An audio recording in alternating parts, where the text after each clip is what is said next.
Bismillahirrahmanirrahim. Assalamualaikum warahmatullahi wabarakatuh. Selamat siang Bapak Ibu sekalian. Yang terhormat Ibu Kepala Sekolah SMA Negeri 1 Penukal, Ibu Hajar MPT, dan Bapak Ibu Guru Staf Tata Usaha SMA Negeri 1 Penukal yang telah sempat hadir untuk mengikuti kegiatan berbagi praktik baik yang telah saya lakukan di sekolah, yaitu tentang inovasi pembelajaran. Sebelum ke kegiatan berbagi praktik, mungkin saya akan memperkenalkan terlebih dahulu apa kegiatan saya ini. Jadi saya mengikuti kegiatan pembatik, yaitu pembelajaran TIK, di mana kegiatan pembatik ini diikuti oleh sekitar 7.000 peserta dari seluruh Indonesia. Nah, kegiatan ini bertahap dari level 1 sampai ke level 4. Dari level 1 itu sudah ada tugasnya.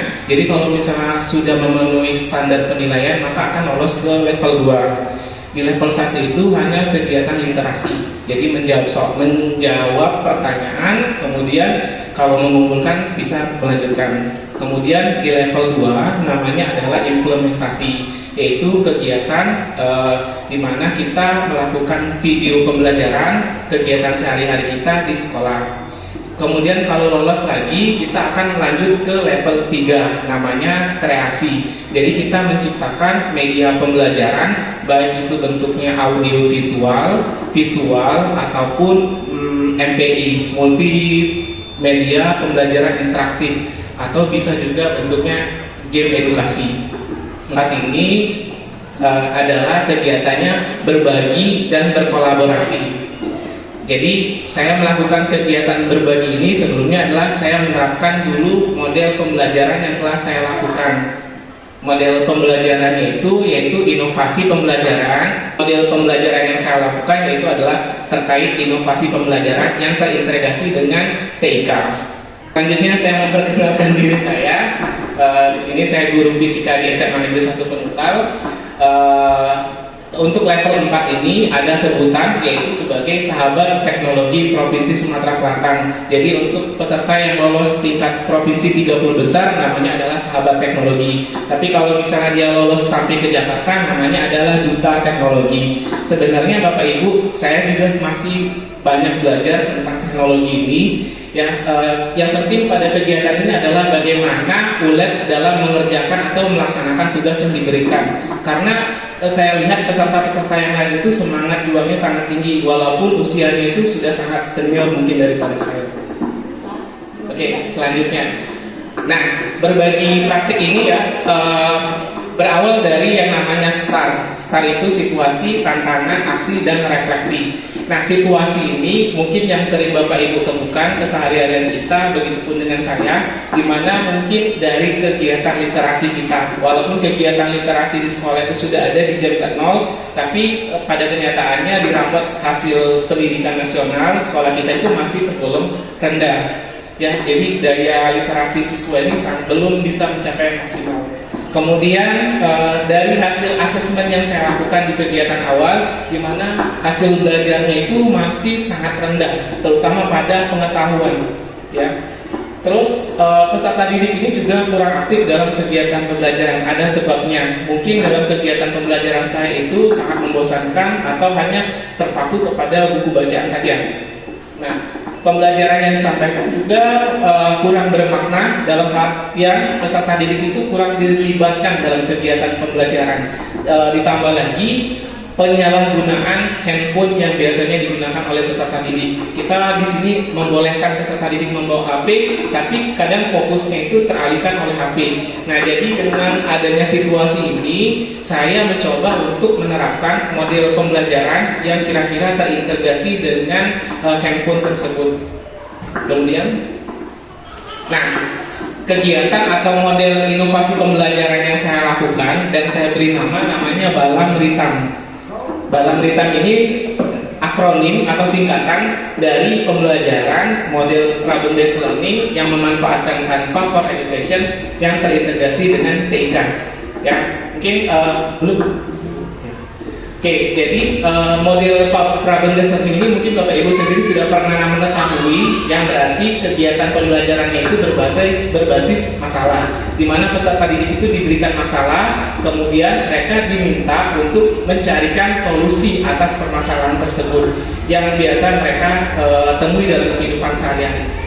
Kemudian saya menggunakan Canva for Education. Mungkin setiap dari Bapak Ibu sudah punya yang namanya akun belajar ID.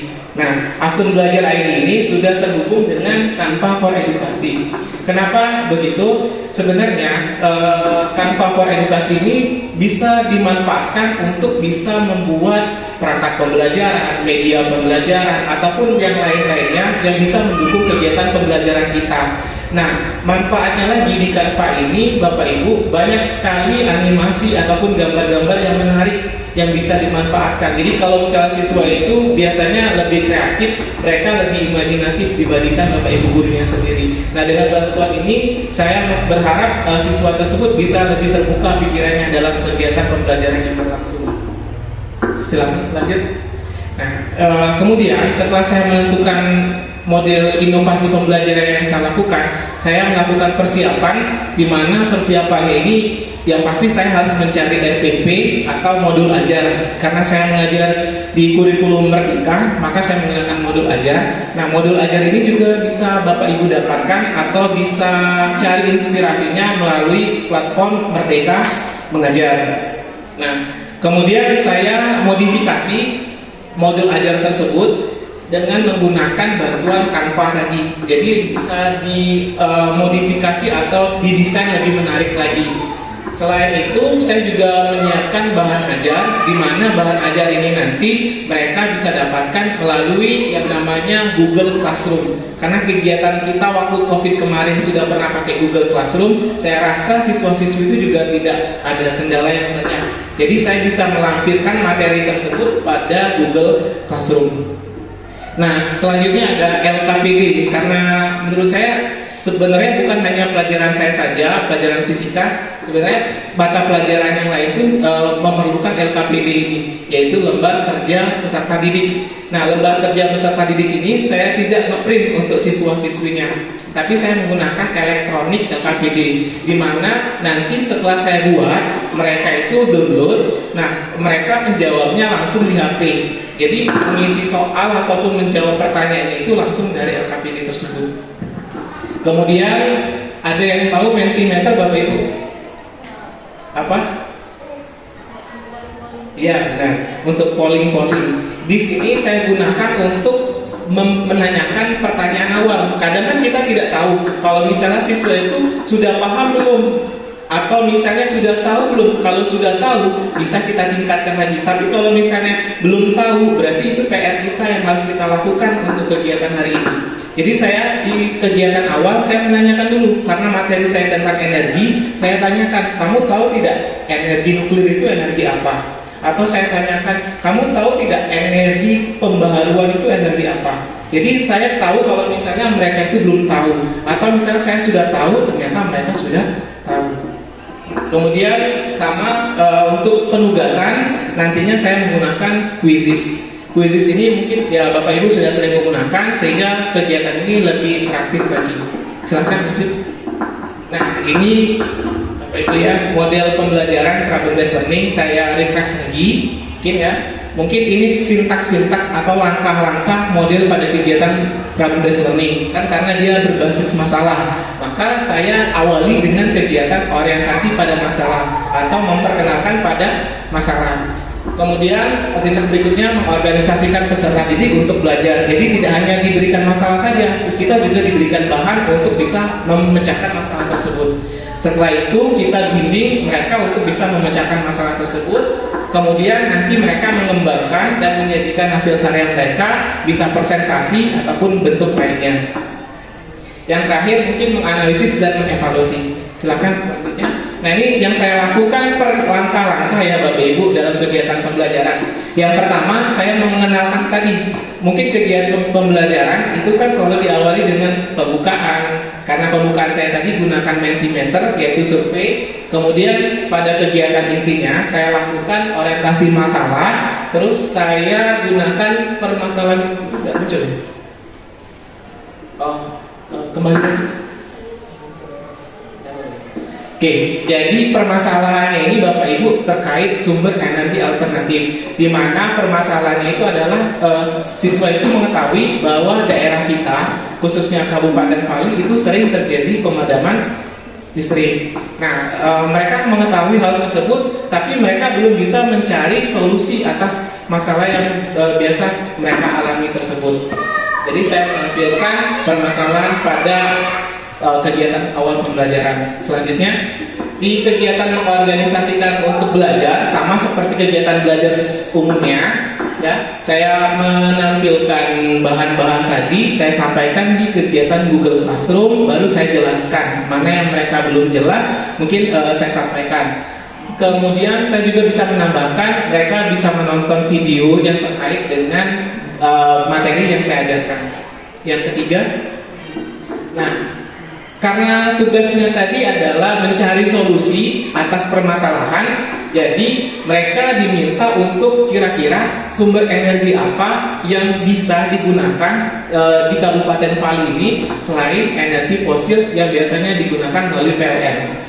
Jadi mereka bisa melakukan riset, yaitu mencari di Google atau misalnya mereka berdasarkan pengalaman mereka. Ya, jadi mereka itu ternyata banyak sekali yang bisa mereka gali. Nah, kegiatan ini tidak hanya menjawab melalui LKPD saja, tapi penugasannya yaitu menggunakan Canva. Mereka akan membuat poster. Poster selanjutnya. Nah, ini mereka mempresentasikan hasil poster yang telah mereka buat. Ini ada beberapa contoh saja poster yang dibuat oleh peserta didik. Ya, mereka melakukannya secara berkelompok. Ada yang menggunakan gambar langsung ataupun menggunakan elemen-elemen lainnya. Selanjutnya, nah ini kegiatan menganalisis dan mengevaluasi, yaitu saya mengecek pengetahuan mereka itu sudah terpenuhi atau belum dari pembelajaran yang telah saya lakukan. Ini menggunakan kegiatan kuisis secara live. Bapak Ibu sendiri sudah pernah mencobanya ataupun sudah menerapkannya di kelas. Saya rasa ini cukup menarik dan cukup efektif bagi kegiatan penugasan ini, sehingga kita tidak perlu mengoreksi lagi, kita tidak perlu lagi memasukkan nilai siapa yang belum, jadi kita bisa mengetahui. Nah, mungkin itu saja sekilas tentang berbagi praktik saya yang telah saya lakukan tentang penerapan Canva dan juga TIK dalam hal ini menggunakan aplikasi-aplikasi pendukung pada kegiatan pembelajaran.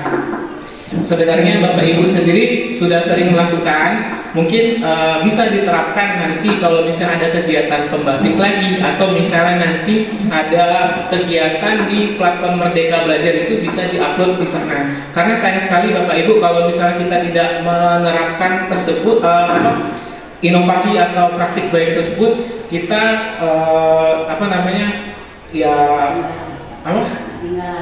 bisa jadi ketinggalan atau bisa jadi kita tidak punya track record untuk hasil karya kita yang kita lakukan apa seperti itu. Mungkin itu saja yang saya dapat sampaikan. Bapak Ibu, kalau ada yang mau ditanyakan, dipersilakan. Ada? Oke.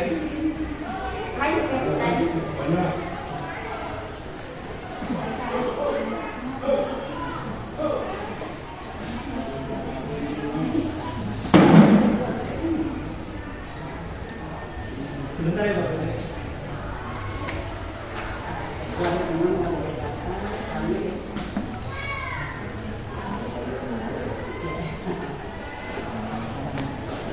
Benar, ada satu lagi yang sudah saya buat ketika level 3, itu membuat MPI, media multimedia pembelajaran interaktif. Sebenarnya itu sangat mudah sekali Bapak Ibu ya. Kalau mereka menggunakan Canva ini, nanti mereka bisa mengklik kalau misalnya tampilannya seperti permainan. Ya, jadi mereka disediakan menu kuis dan latihan. Nah, nanti ketika mereka klik, langsung muncul sendiri. Ternyata saya baru mempelajari dari kegiatan pembatik ini. Jadi karena waktunya singkat, kalau misalnya ada kesempatan nanti kita bisa sharing-sharing lagi. Ayo. Iya.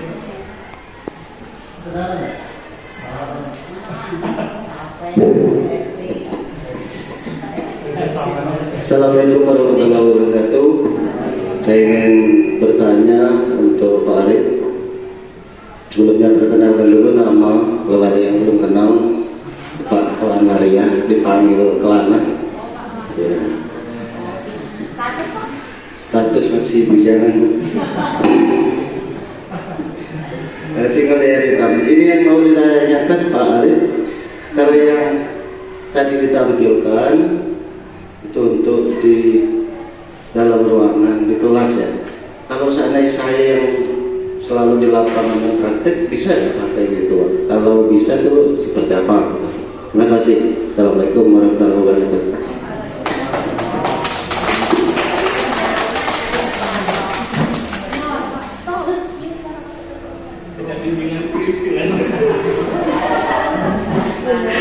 Terima kasih Pak Kelana, bagus sekali pertanyaannya. Saya juga sempat terpikir seperti itu ya.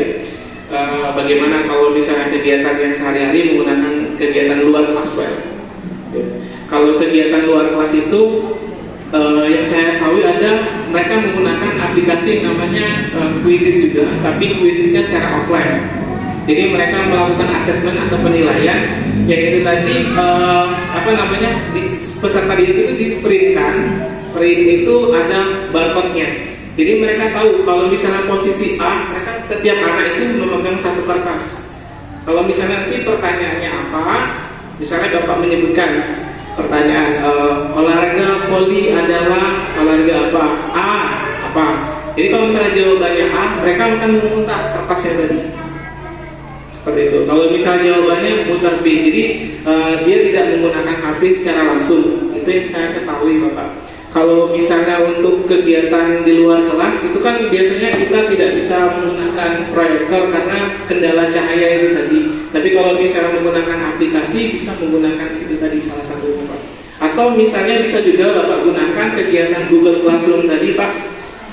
Besok kita akan melakukan passing poli. Nah, untuk bisa memperhatikannya, silakan kalian tonton terlebih dahulu supaya kalian bisa mempraktekannya besok. Jadi besok tinggal dipraktekkan saja, gitu. Atau Bapak terangkan lebih jelas seperti itu. Bisa, Pak? Karena tadi sangat bagus sekali. Jadi, oh iya ya, kalau di luar kelas kayak gimana? Kalau kita di dalam kelas menggunakan TIK sangat mudah ya.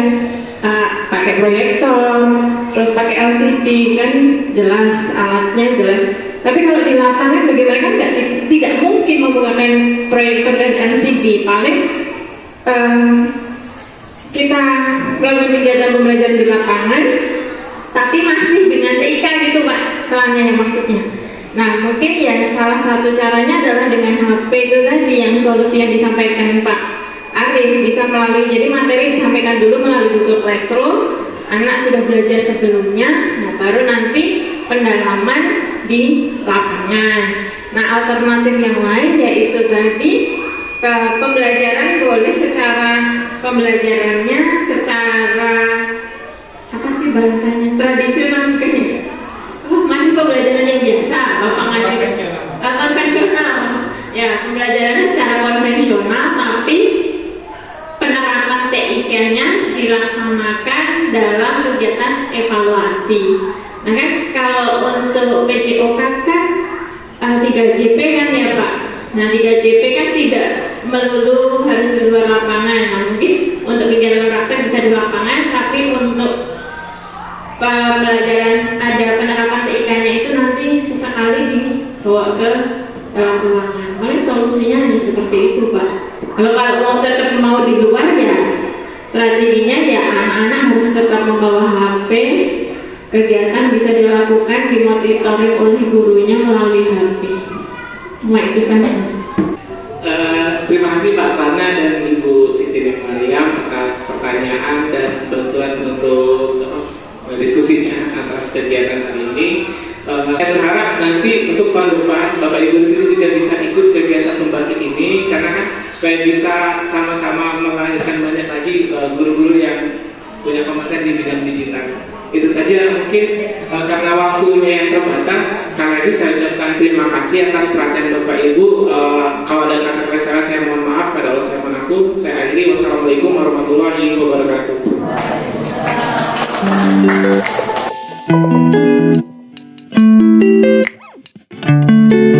Assalamualaikum warahmatullahi wabarakatuh. Nama saya Darlena, Kepala Sekolah SMA Negeri 1 Penukan. Saya sangat mendukung kegiatan yang dilakukan oleh Pak Arif, yaitu pembelajaran berbasis TIK. Pada kegiatan tersebut Pak Arif berbagi ke guru-guru yang ada di SMA Negeri 1 Penukan. Beberapa guru sudah menanggapi, mereka sangat senang dan sangat bergembira dengan apa yang ditransfer oleh Pak Arif. Saya mendukung kegiatan yang dilakukan oleh Pak Arif. Dengan menggunakan Canva, siswa menjadi lebih kreatif dalam melaksanakan kegiatan pembelajaran. Dengan adanya sosialisasi praktik baik seperti yang disampaikan oleh Pak Arif tadi, bisa memotivasi kami sebagai guru yang senior ini untuk lebih mendalami, untuk lebih belajar lagi mengenai teknologi, bagaimana cara pembelajaran KBM yang baik.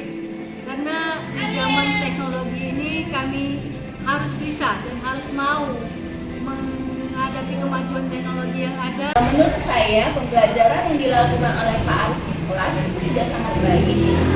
Dengan pembelajaran berbasis IT di sekolah, siswa menjadi lebih antusias dan pembelajaran jadi sangat baik.